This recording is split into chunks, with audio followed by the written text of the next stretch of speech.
of Human Potential, a podcast designed for professionals committed to elevating their well being and success as a whole person. I'm Laurel Elders, founder and CEO of the Institute for Integrative Intelligence. We're an ICF accredited certification provider where it's our passion to elevate human potential through both the art and the science of masterful coaching. I have with me today Carrie Sackett. For over 25 years, Carrie has been practicing a boldly transformative approach to emotional wellness and personal growth in the coach's chair and outside the coach's office as a Fortune 500 global change leader and award winning employee engagement professional. She's the author of Social Therapeutic Coaching, a practical guide to group and couples work. Welcome, Carrie. Hi, Laurel. So good to be with you today. Thank you so much for having me. I'm really looking forward to our conversation. Me too, especially after Michael introduced us just not that long ago. So I'm really, really excited. For those tuning in, today's topic is focused on the relational domain. This includes our relationship to ourselves, to others, to what is, and to what is not. But it's also about examining the role of relationship within ourselves, within our families, within our companies, our teams, and our communities. So I could not think of a better person to be talking with today than Carrie. And Carrie, let's just dive right in. Can you share your definition of social therapeutics so that we have an understanding? Yep. Uh, the definition is that social therapeutics is a group based approach to emotional well being and personal growth. And it helps people build up their relational muscles so that they have the tools to build meaningful connections with others and are empowered to create that sense of community and belonging that many, many of us are craving. Yeah, especially, gosh, in this day and age, how some of us barely know our neighbors, um, and we're trying to tune in to figure out where can we be more in community. Mm-hmm. Yeah. And where does where does social therapeutics originate? Social therapeutics and coaching have a similar historical timeline. Both came out of the social motion of the 60s and 70s. And both went about innovating, doing something different than what was then psychotherapy or psychiatry. So, social therapeutics in particular, its origins come from a multiracial grouping of community faced activists who were trying to innovate tactics in social justice. And the leader of that grouping, Fred Newman, was a PhD in the philosophy of science from Stanford. And he recognized that for everyone to be out in the field and trying to create something new and doing very hard work, everybody needed emotional support. So he started creating these groups. And social therapeutics grew out of that in the sense that it was a fusion of doing and observing what's happening in these groups that's helpful to people, and then putting some language to it. So he and his collaborator Lois Holtzman in the 90s wrote several books that put the multidisciplinary intellectual foundations of social therapeutics on the page. So that's where it comes out of. Okay. And you are looking at this through a coaching lens. Does Yes. the origins of it have a coaching lens, or is it broader? I would say the origins was in creating a new approach to human development. Mm, And I would argue that coaching it has those same roots. gotcha. And coaching and social therapeutics are both grounded in co-creation with the client. That was also a big break in its day with psychotherapy. And we also share that commitment to growth and transformation. So social therapeutics has some methodological, what I would call advances, but social therapeutics and coaching come out of the same place. Back in the 90s, the word coaching was just emerging, so it's not baked into the title social therapeutics. But therapeutic in this sense, and I believe that's how it was intended by the founders, is in our human capacity to go and grow beyond ourselves in order to create something new with others. I really appreciate that because, my initial reaction when I see the word therapeutic, I think, oh, counseling, I Yeah. think healing, and now that we're kind of looking at it through a coaching lens, I see it maybe closing gaps. Mm-hmm. Okay. Yeah. Yeah. You want to say more of what you mean by closing gaps?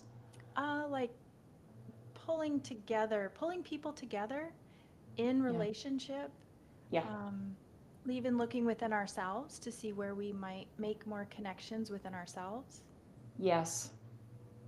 Nice. And I Yes. know, at least with our school, I'm not sure about other programs out there, but we talk about how the coaching approach is, helping someone develop their own wisdom and insights. And yet the coaching process can be therapeutic even though it's not therapy. Yes. Yes. I think it's important what you're saying because I think, again, back when coaching was founded, psychotherapy, the APA was attacking coaching as like a turf fight. And so when coaching started, it was like, no, we only do this. We swear we don't do any of that stuff. But it's 30 years later, and frankly, the innovation of coaching has had a huge impact on psychotherapy. And so I think there's more of an understanding today that the realm of emotions, the realm of relationships and relationality, it doesn't belong to anybody. That's part of who we are as humans. And we all have the capacity to grow and develop. And I don't think that lies in anyone's. Nobody can own that territory. We're humans. We Yeah. can all grow and develop. Yeah. Lovely. So in terms of, we're speaking about the 8 domains and the relational domain. So our capacity as human beings to develop in relationship, be in relationship, and thrive in relationship. Um, I'm just curious, what do you see social therapeutics? Um, what does this teach us about the relational domain? Yeah, I love that question. And I'll give a short answer and then we'll have a conversation because I think here's where we're going to like discover things and get to know each other. Relationality in social therapeutics is derived from quantum physics in the way that it broke with modern science. And so relationality in social therapeutics, it's an activity that people do together. And so there's a set of tools around that I train coaches in. And part of that is being able to see that we are in relation with others all the time, whether we feel it or not. We're a social species. We all live on this planet together. We all impact on each other and are impacted on by each other. So when I train coaches on asking relational questions, I see that as people building up their muscles to do more meaningful, intimate activities with each other. So that's one kind of avenue of that. I love that, and it reminds me of years ago. I had this realization that we're all, what you were just saying. We're all connected, whether or not we're conscious of it. And the fact that I can say this about somebody, I don't have any connection with that person. Something about maybe something they said or did rubbed me the wrong way. And so just the fact that I'm impacted showed me there is a connection, right? Exactly. Because we're impacting each other. Yes. And yeah. Yes, and so, yeah, it's hard for us to see, especially in American culture, because we're being really organized. We're already an individualist culture, but we're really being organized now to only see me, think me. It's I think, and I think other people would agree, that it's harder for us to see that we're all organically connected. Yeah, and feel that, really feel it. And it's Yeah. so fascinating to me too, because I'm noticing that, with the cancel culture, it's like people just automatically reject something and just ignore it and splinter off instead of getting curious. And, I'm to me, this is just my opinion and thought and theory is that, we've got these extremes coming up in society.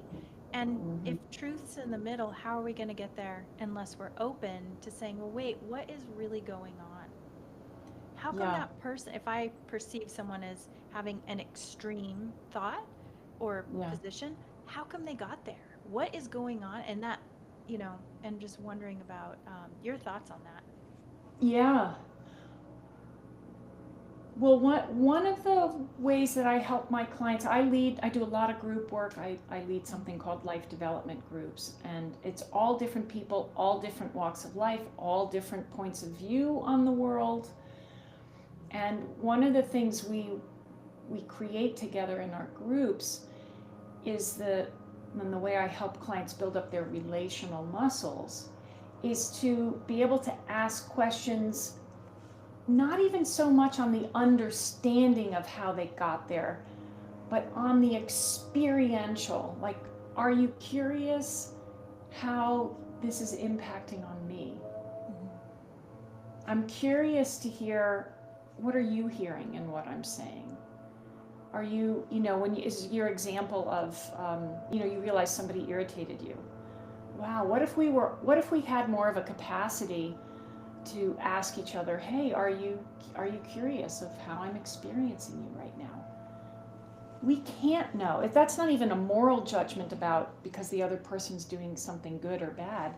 It's because methodologically we sit inside of ourselves. It's others who see us operating in the world, and those others help us, can be very helpful to us in seeing who we are, where our gaps are, where we might be able to grow, or how we impact on people. We can't know it just in here. We can know it here. Yeah, yeah. And I'm curious too, what drew you to social therapeutics work? So, I know you became a coach, and then yeah, I'd love to hear more about your story. Yeah. Oh, thank you. Well, I left college seeking out social and political innovators. Mm. So that was a very self-conscious choice. And going back to what we were saying earlier, I did study psychology in college, and I had some disagreements and I saw some limitations, and then I decided I'm not going to go that route, but I do want to find some innovators. And so ultimately I did find Fred Newman and Lois Holtzman and this multiracial grouping of people that was out trying to innovate. And so I did both. I was a community organizer and I trained with the founders of Social Therapeutics. And once I trained, I was ready to have a practice and group work and building up a client base. And I realized that I could not imagine sitting in the same chair in the same office all day long in New York City. Like, I was young and I liked to be out in the world, and I just couldn't imagine it. So I didn't do it. I put all that on hold and I went into the corporate world, because you can get out of your chair all day long and go to meetings and walk down the halls and go to the water cooler. And what I discovered is that the social therapeutic method is very flexible, and it really made me an excellent professional when it came to seeing and relating to groups. change management, employee engagement. And back in those days, that wasn't linked with coaching. And I actually didn't even run into coaching until, 15 years ago. I was like, well, I think I'm old enough now to sit in a chair all day. I think I could do that. Maybe I'll go back to my roots and go back to doing this work. And that's when I discovered coaching. And it was like finding your long lost cousin. And then off of that, I have now built a full-time practice where I see individuals and couples and families, and then I lead these life development groups. And that's that's a little bit of my journey. Oh, that's To ask a relational question, how was that for you to get to know me a little bit? It was so fun because I actually could really relate to what you're sharing. I too started out going down therapy path and had Yeah, some or saw some limitations. So yeah, yeah, definitely helped me understand your perspective and also the passion, where your passion comes from as well. yeah. Yeah, the Yeah, roots it's of in that. my blood. Fred Newman used to say, well, you've grown up with this. It's like water to you.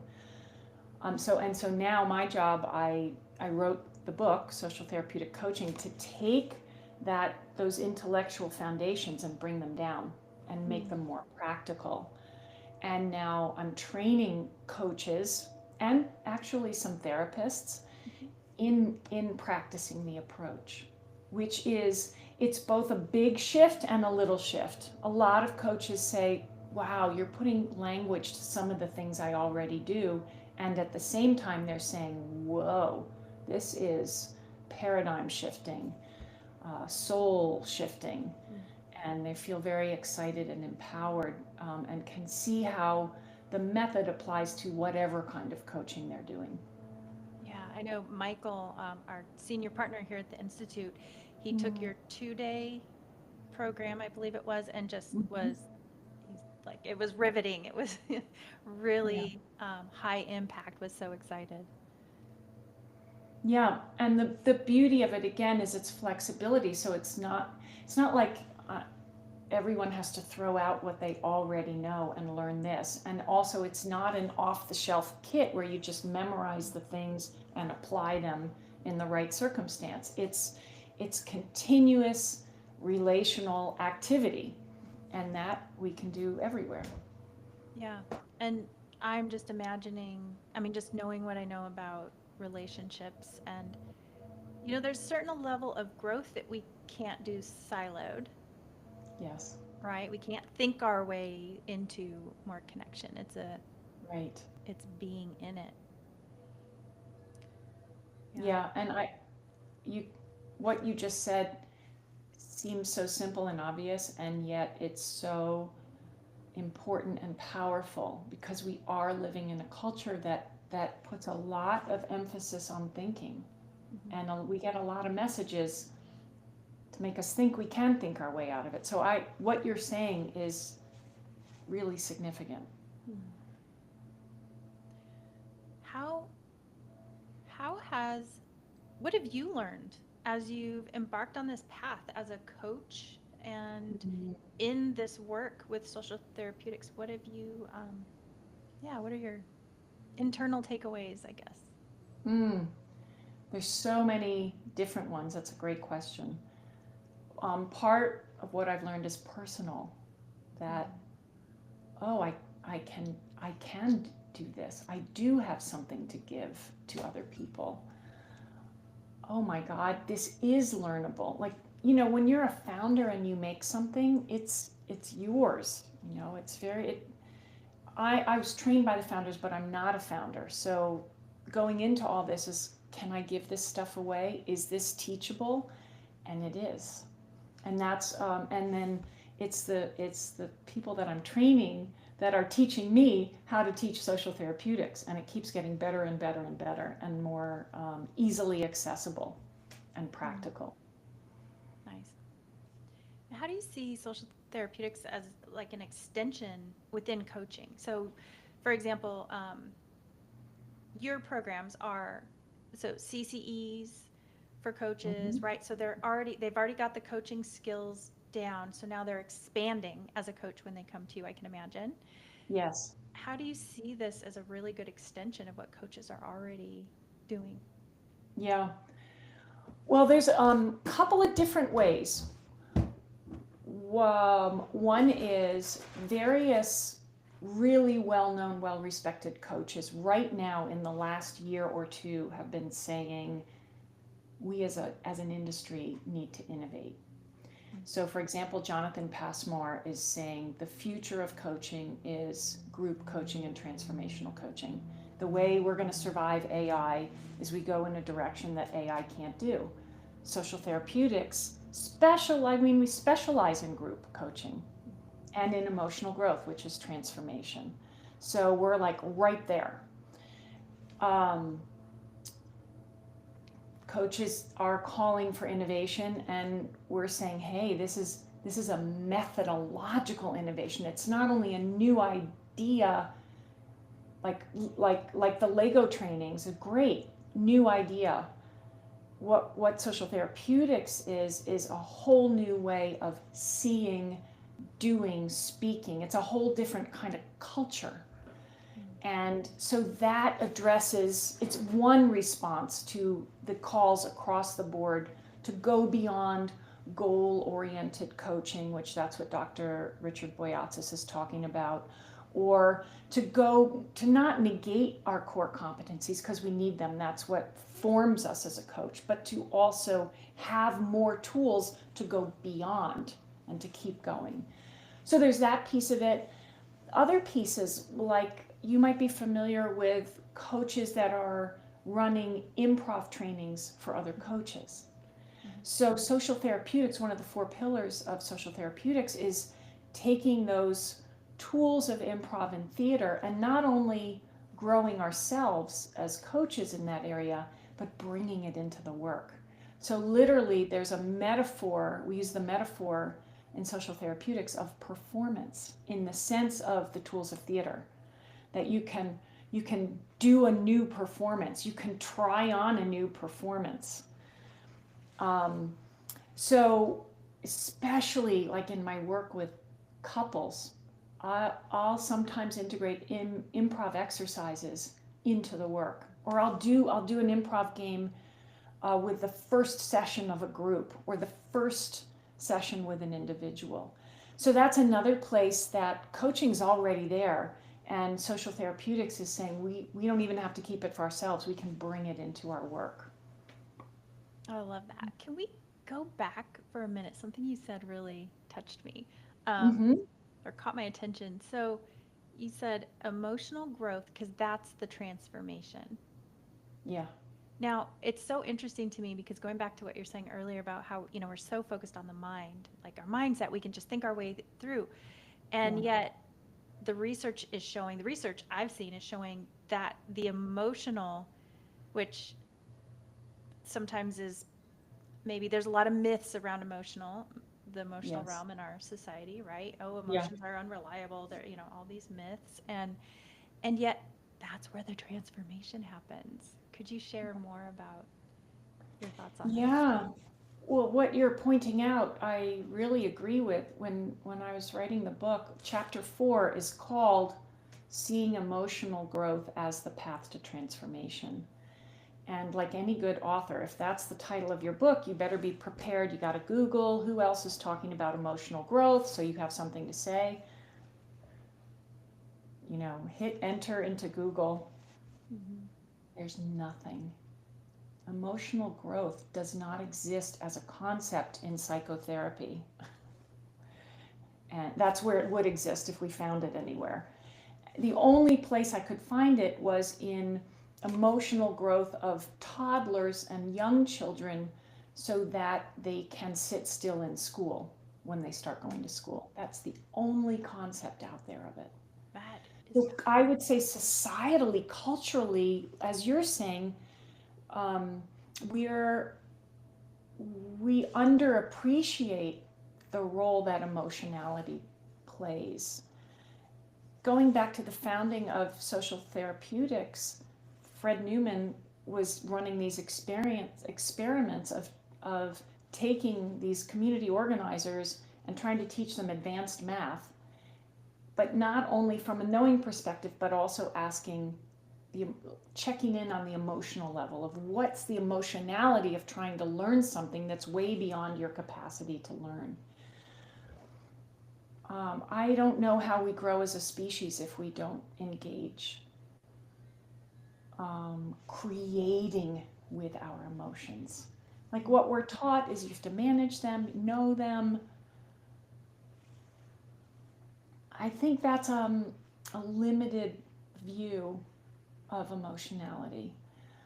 Easy way to create with emotions. This comes up all the time, and now my group members will say this to each other, because once you get going with a group, they're going to pick up on the culture of this, and they take the tools as theirs, which is the way it should be. That is the spirit of coaching. And now someone will come into group and say,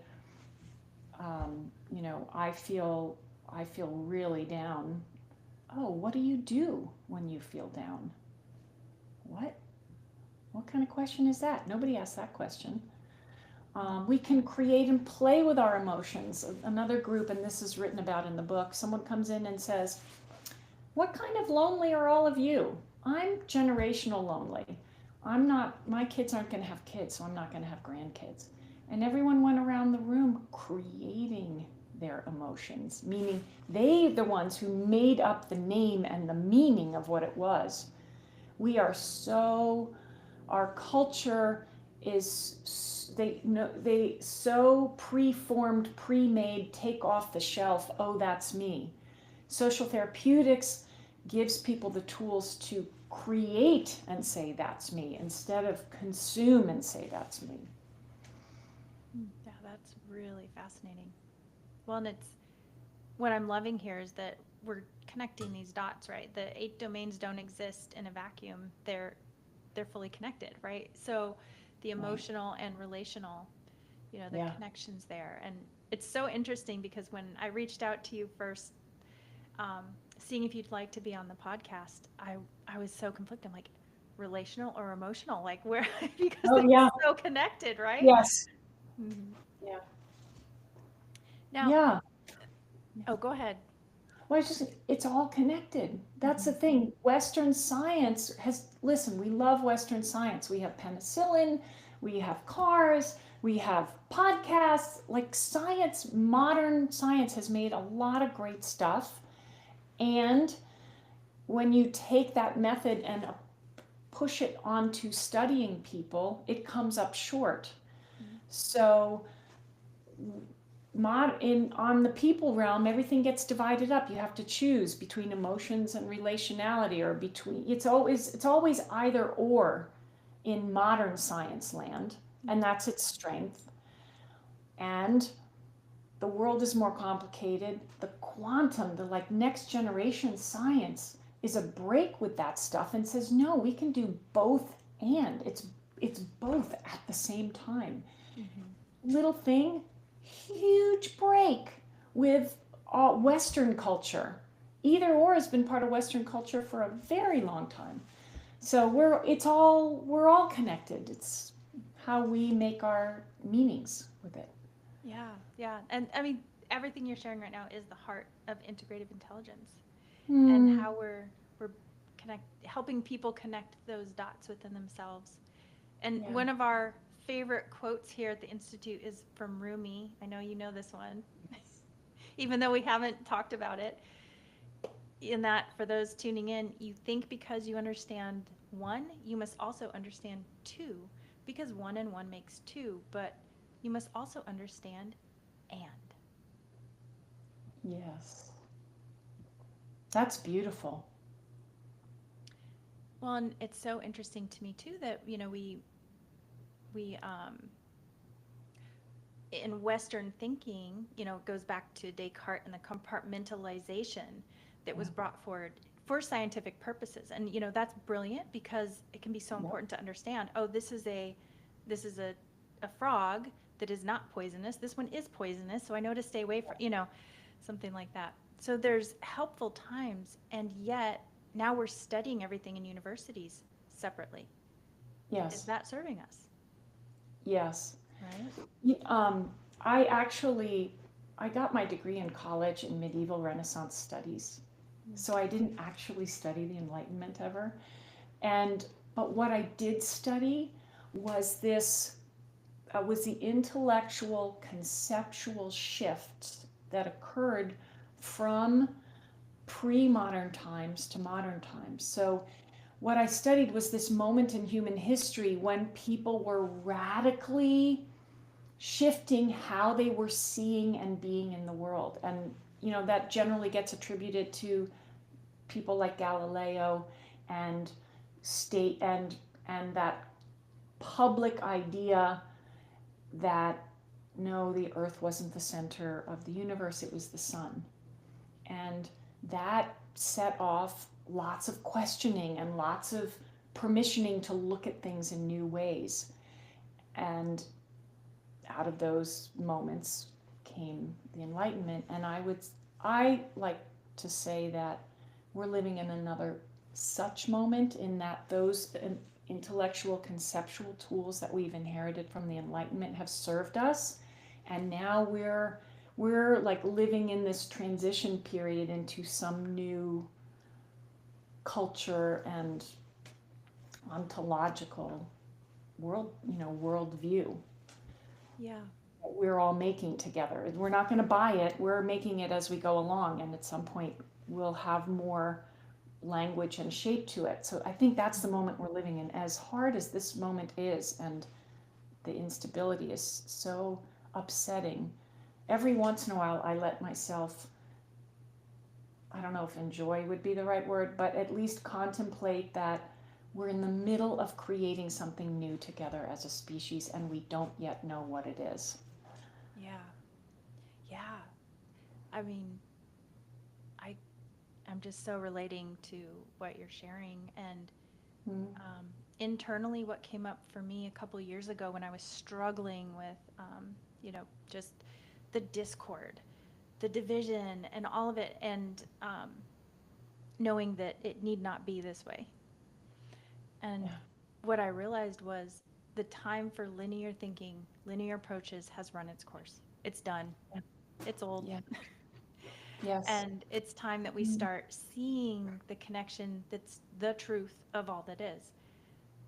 Everything is connected. And until we start to operate with that, within the reality of that context, that's where, anyway, I could go on forever about this topic. Yeah, I love it. Yeah. So I just wanted to not let this one go. I wanted to ask you more about your thoughts and experiences, or anything you'd like to share about moving more from the me to we mindset. Yeah.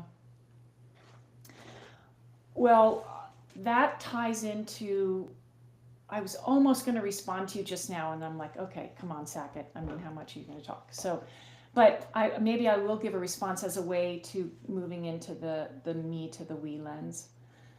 The we lens is our capacity to see and relate to the group. And in American culture, there are a few places we're allowed to see the group, like sports games, the team. Nobody thinks that one person wins a football game. It takes a team to do that. Music is another place, orchestras, bands, choruses. The third place is theater, and there's even a special word for it, the ensemble. So the shift from me to we is allowing ourselves to hang on to that capacity to see the group even after we leave the theater or the stadium.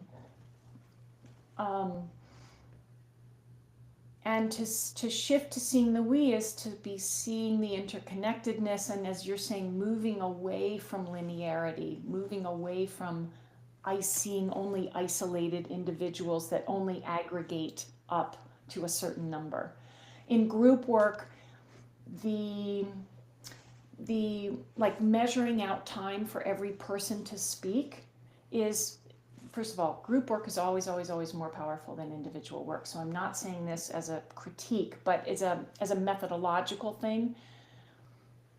the assumption of everyone has 2 minutes to speak is that everyone is an isolated individual and they're taking a thought out of their head and then it comes out their mouth and that's it and they're done. It got out of them. Seeing the we, well, you might ask the group, where's the group at? What's the group thinking?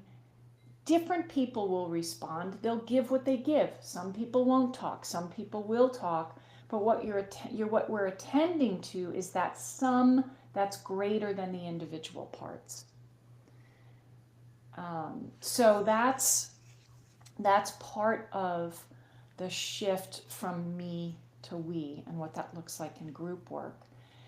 And what you were talking about before around linearity, another one of the pillars of social therapeutics is this 20th century child psychologist innovator Lev Vygotsky. Any one of your listeners, watchers who is in the field of education at all would probably know him. And he was a contemporary of Piaget. Lev Vygotsky was a contemporary of Piaget. And Lev Vygotsky said children learn to learn language not linearly, but because they're in a we environment where everyone's at different levels of development, creating a conversation together. And of course, the speakers they're acting as if, they're performing as if the baby is making sense. So all that to say, the difference with Piaget said, children's cognitive developments happen in 4 stages, and you can define them like this, and you can measure them like this, and they go through linearly from one to the next, and then Piaget says, oh, and all that development happens inside the child. Classic Enlightenment science. And this other guy, Piaget, is saying, actually, we grow in groups. Actually, we grow and learn things because somebody's relating to us as if we were, Vygotsky's words, a head taller, as if we were ahead of ourselves.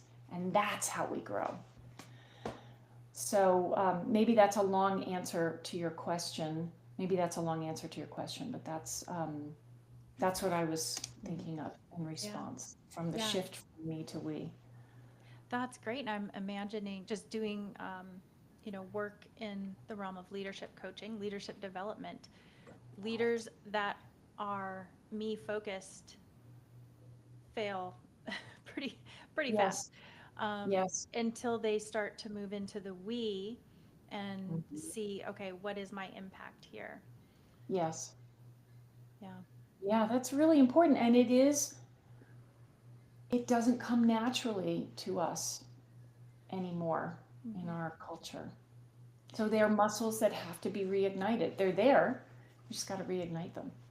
Yeah, I love that you said that because, having kids, watching them grow up where cell phones and media, they have just in their forefront, and this shift from having more opportunities to be internally tuned in, now being more externally distracted, and seeing some of the consequences of that, and the anxiety levels go up around relating to other human beings. Yeah. I actually see, so I have a practice as well. I think we mentioned that. And I see actually a lot of teenagers and teenage girls in particular who have a lot of anxiety. And that's, we work on being radically present with each other and playing emotions games. So I do a lot of improv work and helping them take that risk with me to try to connect. So it's the practice ground, which is true in my groups too. They get related to as practice grounds where we can try new things, take risks. That's powerful. Sounds really powerful. Especially having grown up, I was painfully shy. So having, to learn how to come out and be with people. Yeah. And how rich that is. Do you mind if we go back to a distinction that you brought forward about emotional growth? And I was wondering, What are your thoughts on the distinction, if there is one, between emotional growth and emotional intelligence?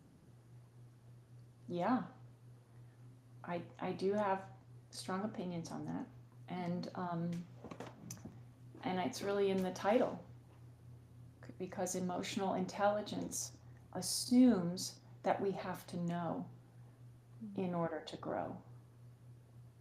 And emotional growth does not assume we have to know. The behind emotional growth is we do things, we try things, we take risks without knowing what's going to happen. And it's only after that that you can look back and say, oh, I did something new. Oh, it went like this, or it went like that, or we can't pre-know. So there's a lot, language comes with pictures in our heads. And so intelligence, the picture of intelligence is knowing. And again, it's not like all the tools we have out there today are not helpful in some ways, because they are. So I don't want to like completely diss everything. And they come with conceptual pictures that we are stuck in. So I just wrote this blog piece, emotional growth happens with others, and that the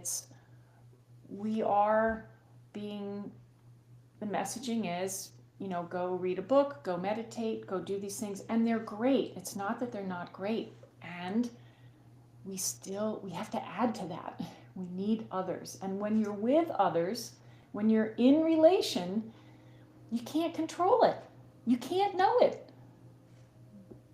It unfolds, it emerges, and that's what we do as coaches. We are on our best days, we are so fully present that we're not knowing anything, hardly. We're co-creating with what's emerging in the moment. Yeah. How does that sound as a response? Yes, that makes so much sense. I'm really glad that we went there. It was just really curious. That makes so much sense.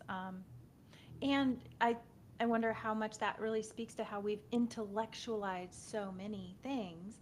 And that's something at the Institute we want to like break through for folks, is that this is whole person intelligences. It's not we limit ourselves. And what's fascinating to me too is that how when we put the emphasis on intellect in the mind, we accidentally limit ourselves, because that's the one part of us that's capable of self-deception. Mm-hmm. Yes. Interesting. Yes. So we're leading with the one part that has a potential big blind spot. Yes. Yep. One of the epigraphs in my book to start the chapter on emotional growth is from Vine Deloria, who was a huge Native American, well-loved lawyer, activist, 70s, 80s, 90s. And his quote is, while we may misunderstand, we don't misexperience. And I hear you saying that in what you're saying. Yeah. If you get into here, then it's all into, am I doing it right? Is this right? Was that, oh, that was wrong. Oh, this didn't meet my expectations. And so you can deceive yourself because you're only here. Yeah. And if we're here, we're not in relationship. Right. We can miss opportunities. And that, that's something that we learn in coaching, right? If we're here, we've left the client. So how can we return to that relationship so that the synergy and the creativity can come forward? Yeah. Nice. Yeah. Your work sounds fantastic. Likewise. That's speaking of your work and all the amazing things that you're doing in this realm, how can people find you, work with you? I'd love for listeners to be able to connect with you. So on the coach training side, if you want to learn more about social therapeutics in a relational way, I don't want to just put it in your head. My book is available on Amazon, and you can read the intro chapter for free. And then you'll know, once you read the intro chapter, you'll know if it's for you or not. I run trainings for coaches. I do a weekend intensive, and I have 2 of them coming up this spring. I do a full and those have CCEs for ICF coaches, and then I do a full certification program, which is 60 hours, so that you can carry the badge of being a social therapeutic coach. On the coaching side, I lead life development groups, and that might be something that people want to refer their clients to, or they might want to try it themselves. I actually have a group, a bi-weekly group of coaches. So coaches can be in that rich, growthful environment. And I have a 4-week intro group that's also starting in May. So I think those are the different ways. And on my different websites, the training website is groupandcouplescoaching.com. And then on the coaching side, it's ZPD coaching, Zebra, Peter, David coaching. There's a lot more there on life development groups. And you find tons of resources there. I have a media page. I have a bunch of blogs. Excellent. And we will put those links in the description below as well. And just a reminder, Carrie's book is Social Therapeutic Coaching, a practical guide to group and couples work. We'll put a link to that as well so that you can scoop that up. Carrie, any final words of wisdom you'd like to leave our listeners today with? Well, a word of wisdom is we all as coaches have to keep growing and innovating, especially in this moment. I feel so passionately about that. And one really important thing about social therapeutics is it was created 40 years ago for this moment. If you look at what's happening politically in America, nobody has the thing that's right for this moment because they had to have created it 40 years ago for it to have enough traction and juice to be appropriate for now. So for all of us to keep growing, not to get conservatized in this moment, keep innovating. And I also just want to close with words of gratitude to you, Laurel, because I'm so glad that Michael brought us together, and that I really have loved this conversation and look forward to continuing to get to know you and the Institute's work. Likewise, Carrie, thank you so much. It's been such a pleasure and an honor to be with you today and be in conversation and relationship around this really rich topic, and I appreciate you. All right, listeners, that brings us to the conclusion of today's relational focus, and we hope that today's discussion has been a lantern to your evolution as a business professional, coach, leader, or therapist. Learn more about our ICF accredited coach training or Leader as Coach program by visiting us at integrativeintelligence.com. Bye for now, and we'll see you at the next episode.